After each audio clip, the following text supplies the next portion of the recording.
હે મુનિ શ્રેષ્ઠો, પુરુષોત્તમ માસમાં દીવાના દાન કરવાથી શું ફળ મળે છે તે જાણવાની ઈચ્છા દઢન ધનવાને વાલ્મીકી ઋષિ આગળ વ્યક્ત કરી. આથી વાલ્મીકી ઋષિએ તેમની સમક્ષ ચિત્રબાહુ રાજાની જે કથા કહી તે હું આપને સંભળાવું છું. સૌભાગ્યનગરમાં ચિત્રબાહુ નામે એક રાજા હતો. તે જ્ઞાની, સુરવીર અને સત્યવાદી હતો. તે ભગવાનનો ભક્ત હતો. તેની પાસે અઢળક ધન હતું. જેને ચંદ્રકલા નામની ભાગ્યવાન અને પતિવ્રતા સ્ત્રી હતી. ચિત્રબાહુ આનંદમાં રહી પ્રભુ ભક્તિ કરતો અને પ્રભુ ગુણ સાંભળતો રહેતો. એક વેળાએ તેમને ત્યાં અગત્ય મુનિની પધરામણી થઈ. રાજાએ તેમને પ્રણામ કરી આસન ઉપર બેસાડી ભક્તિપૂર્વક પૂજા કરી અને કહ્યું, આજે મારું રાજ્ય પાવન થઈ ગયું. મારી પાસે જે કાંઈ હોય તે હું આપના ચરણમાં ધરવા તૈયાર છું. આ બધું સોંપીને એકાંતમાં જીવન સફળ કરવા ઈચ્છા રાખું છું. અગસ્ત્ય મુનિએ કહ્યું, હે રાજા, તું ભાગ્યશાળી છે. તારી પ્રજા ધન્ય છે. તું વિષ્ણુનો ભક્ત છે. તેની પત્નીને આશીર્વાદ આપતા કહ્યું, તું અખંડ સૌભાગ્ય થજે. પતિ અને પ્રભુની સેવા કરજે. આ પ્રસંગે રાજાએ મુનિને પૂછ્યું, મને રાજ વૈભવ, અઢળક લક્ષ્મી, પ્રતિવ્રતા પત્ની આદિ ક્યાં પુણ્યના જોરે મળ્યા છે તે જણાવશો તો ઘણી કૃપા થશે. રાજાની વિનંતીથી પ્રેરાઈ અગસ્ત્ય મુનિ સમાધિસ્થ બની બધી વિગત જાણી કહેવા લાગ્યા, તું પૂર્વજન્મમાં ચમત્કાર નામના નગરમાં મણિગ્રીવ નામનો શૂદ્ર હતો. તું નાસ્તિક, દુષ્ટ અને પાપી હતો. પરંતુ તારી પત્ની પતિવ્રતા હતી. તારા કાર્યથી તંગ આવી તારા સગાવાલા તથા મિત્રોએ તને તજી દીધો અને તારું બધું જપ્ત કરી લીધું. આથી તું અને તારી પત્ની જંગલમાં જઈ જીવ હિંસા કરી ગુજરાન ચલાવતા હતા.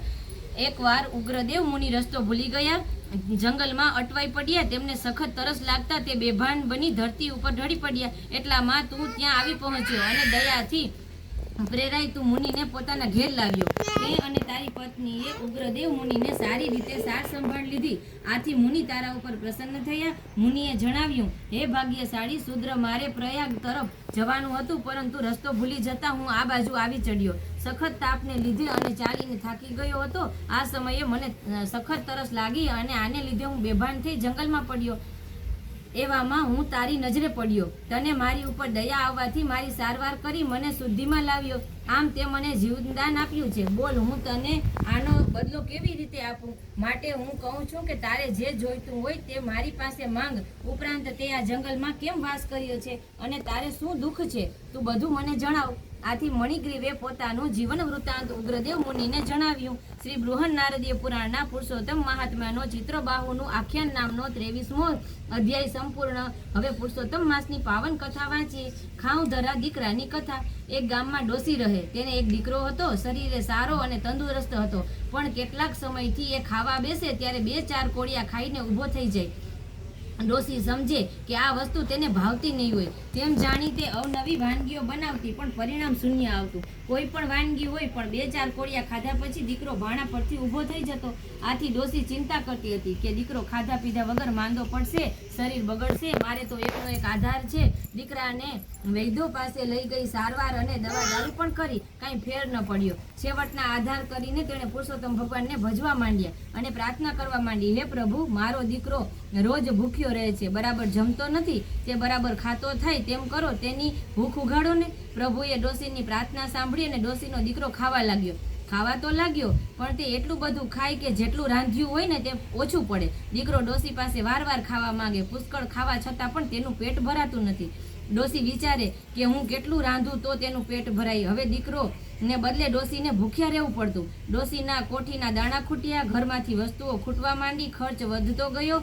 જેમ જેમ દીકરાની ભૂખ ઉઘડતી ગઈ તેમ તેમ ડોસીએ બચાવેલ મૂડી ખલાસ થવા માંડી. દીકરાની ભૂખ ઉઘાડવા જતા ડોસી ભૂખ ભેડી થઈ ગઈ. ડોસી મંદિરમાં જઈને પ્રભુને પ્રાર્થના કરવા લાગી, હે પ્રભુ, તમે મારા દીકરાને ભૂખ એટલી બધી ઉઘાડી દીધી કે તે ગમે તેટલું ખાય તો પણ ધરાતો જ નથી. માટે એવી દયા કરો કે દીકરો માફકસર ખાતો થાય. હવે ઘરમાં કાંઈ છે નહીં. મંદિરના પૂજારીએ ડોસીની પ્રાર્થના સાંભળી. તે સમજુ હતા.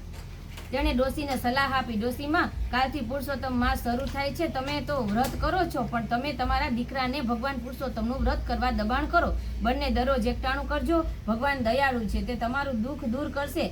દીકરો માપસરનું ખાતો થઈ જશે. ડોસીએ પુરુષોત્તમ માસનું વ્રત ચાલુ કર્યું. દીકરાને પણ ઘણું સમજાવી પટાવી વ્રત કરાવ્યું. મા દીકરો વહેલી સવારે નદીએ સ્નાન કરવા જાય. ત્યાં કાઠાગોરમાનું પૂજન કરે, કથા વાર્તા સાંભળે.